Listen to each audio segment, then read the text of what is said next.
रिश्वत के इल्जाम में गिरफ्तार NCCIA के अफसरान को जिला कचहरी लाहौर में पेश कर दिया गया। मजीद जानेंगे डॉन न्यूज के नुमाइंदे राना बिलाल से। राना बिलाल, बताइए।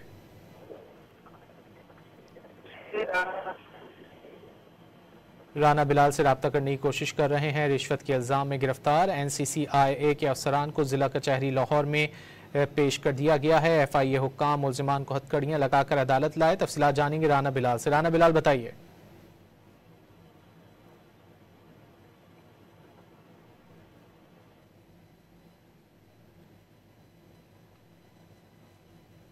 जी राना बिलाल।